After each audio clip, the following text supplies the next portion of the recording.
Hello बच्चों, आइए इस प्रश्न को देखते हैं। निम्नलिखित आयनों में से किसमें सर्वाधिक अयुग्मित इलेक्ट्रोड हैं? यहाँ पर हमारे को चार विकल्प दिए गए हैं, चार आयन यहाँ पर हमारे पास दिए गए हैं और हमसे पूछा गया है कि इनमें से किसमें सबसे ज्यादा अयुग्मित इलेक्ट्रॉन होंगे। तो सबसे पहले हमें यहाँ प्रश्न की मुख्य अवधारणा लिखेंगे, जिसमें प्रश्न हमसे पूछ रहा है कि अयुग्मित इलेक्ट्रॉनों की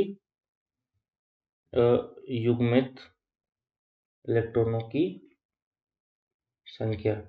क्यों? सबसे हम सबके सभी विकल्पों से जो है हमारे अयुग्मित इलेक्ट्रॉन देख लेंगे और फिर अयुग्मित इलेक्ट्रॉन देखने के बाद देखेंगे कि सबसे ज्यादा अयुग्मित इलेक्ट्रॉन किसमें यहाँ पर हमारे पास उपस्थित हैं। तो यहाँ पर हम यदि विकल्पों की बात करें तो सबसे पहला विकल्प जो है हमारे पास वो दिया गया है CrH2O6 और ये दिया गया 3+।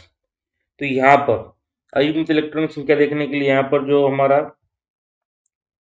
Cr है, Cr के ऊपर ऑक्सीजन अंक यदि हम देखें तो यदि हम उसको x मान लें तो x प्लस यहाँ पर H2 एक क्या है? जल का अणु। तो यहाँ पर जो है इसमें आवेश जो ऑक्सीजन संख्या जल के अणु की होगी वो क्या होगी? शून्य होगी। क्यों? किसी भी यौगिक में जो है ऑक्सीजन संख्याओं का योग क्या होता है? शून्य होता है। तो शून्य होगी गुणा 6 बराबर कितना आ जाएगा? ऊपर कितना दिया हुआ है? +3 आ जाएगा। तो x का मान यहाँ से कितना आ गया हमारे पास? प्लस का 3 यहाँ पर आ गया। तो Cr के ऊपर आवेश कितना आ गया? 3, यानी Cr+3। मैंने पहले विकल्प में क्या दिया गया? Cr+3 दिया गया। अब यहाँ पर यदि हम देखें, देखिए चूंकि Cr का जो विन्यास होता है वो क्या होता है हमारा? 3d5 4s1 होता है। हमें क्या दिया है? Cr+3 दिया गया, यानी 3 इलेक्ट्रॉन इसने त्याग दिया। 3 किस में से त्यागेगा? 3d और 4s इसके पास है तो एक तो त्यागेगा s में से, तो s में कितने रह जाएंगे? 0। और अब कितने और त्यागने हैं? 2। तो 2 किस में से त्याग देगा? d5 में से। तो 5 में से 2 गए तो कितने बच्चे हमारे पास? d3। ठीक। तो ये अगर इसके हम कक्षक बनाएं, इसके कक्षक यदि हम बनाएं तो ये देखिए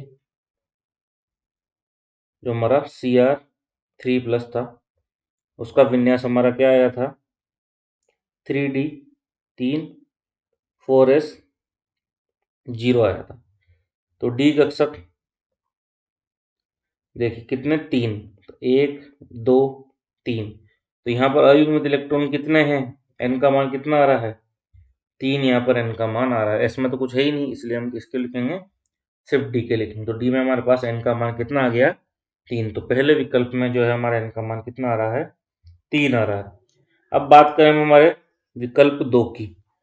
विकल्प 2 में हमें दिया गया ZnH2O6 2+, ZnH2O6 और 2+। तो H2O तो वापस वही 0 को 6 से मल्टीप्लाई करेंगे तो 0 ही रहेगा। ये तो इसकी ऑक्सीजन संख्या, इसकी यदि हम x मान लें तो x प्लस इसकी 0 × 6 बराबर कितना दिया हुआ है? 2 दिया गया था। x की वैल्यू तो 2 ही आएगी प्लस का। तो ये क्या दिया गया? इसका मतलब Zn+2 दिया गया है। अब हम यदि Zn की बात करें तो Zn का जो हमारा विन्यास होता है, Zn का जो विन्यास होता है हमारा वो होता है 3d 10 और 4s2। ये हमारा Zn का विन्यास होता है। परंतु यहाँ Zn+2 दिया गया है। तो Zn+2 मतलब उसने 2 इलेक्ट्रॉन त्याग दिए। तो वो किस में से त्यागेगा इलेक्ट्रॉन? ये 3d और 4s में से वो सबसे पहले s में से 2 इलेक्ट्रॉन त्यागेगा। तो s में कितना बचा? 0। और 2 ही त्याग रहा है इसलिए यहाँ तो पूरे 10 ही रहेंगे। तो इसका यदि d कक्षक हम देखें, ठीक है, तो देखिए 1 2 3 4 5, कितने यहाँ पे? 10 है डी में। 6 7 8 9 10। तो ये तो सभी युग्मित हैं। यहाँ पर अयुग्मित इलेक्ट्रॉनों की संख्या यदि हम देखें तो कोई भी अयुग्मित इलेक्ट्रॉन यहाँ पर उपस्थित नहीं है। तो n का मान यहाँ पर कितना आ जाएगा? 0 यहाँ पर आ जाएगा n का मान। अब हम बात करें हमारे विकल्प सी की, तीसरे नंबर का जो हमारा विकल्प है, यदि हम उसकी बात करें तो यहाँ पर हमें दिया गया था FeH2O6 2+, FeH2O6 और यहाँ दिया गया था हमारे पास प्लस का 2। तो वही ये तो 0 हो जाएगा, तो Fe पे चार्ज कितना आ रहा है यहाँ पर हम डायरेक्ट भी देख सकते हैं, तो +2 आ रहा है। तो चूंकि Fe का जो विन्यास होता है वो हमारा 3d6,4s2 होता है, ठीक है। तो Fe +2 का कितना हो जाएगा, तो ये क्या करेगा, 2 इलेक्ट्रॉन त्याग देगा। तो 3d और 4s, तो सबसे पहले s में से त्यागेगा तो 0 और d में 6। इसका यदि डी कक्षक हम देखें इलेक्ट्रॉन भर करके, देखिए 1 2 3 4 और 5, 5 इलेक्ट्रॉन भर दिए। अब 6 बढ़ने हैं, तो एक यहाँ भराई में आएगा। अब तक कितने बचे यहाँ पर अयुग्मित इलेक्ट्रॉन, यहाँ पर हमारे पास 4 बचे हैं हमें। तथा यदि हम बात करें हमारे अगले विकल्प की, हमारा जो अगला विकल्प है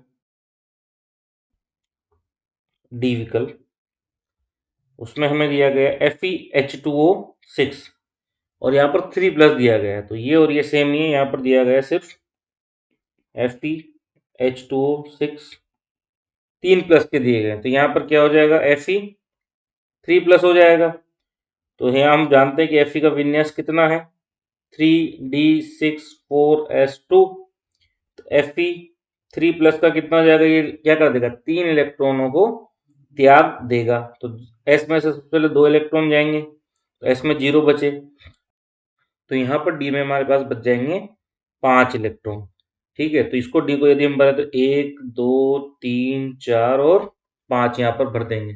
तो यहाँ पर सभी क्या है, अयुग्मित है, इसलिए n का मान कितना आ जाएगा हमारे पास, 5 आ जाएगा, ठीक है। तो सबसे अधिक अब तक हमारे पास जो है, यहाँ पर हम देखें तो सबसे अधिक पूछ रहा था, तो पहले वाले में हमारे पास 3 आया, दूसरे वाले में 0 आया, तीसरे वाले में हमारे पास 4 आया और चौथे वाले में हमारे पास 5 आया। तो सर्वाधिक जो है n का मान यानी अयुग्मित इलेक्ट्रॉन की संख्या हमारे पास विकल्प क्रमांक डी में प्राप्त हुई, जहां पर n का मान हमारे पास 5 प्राप्त हुआ।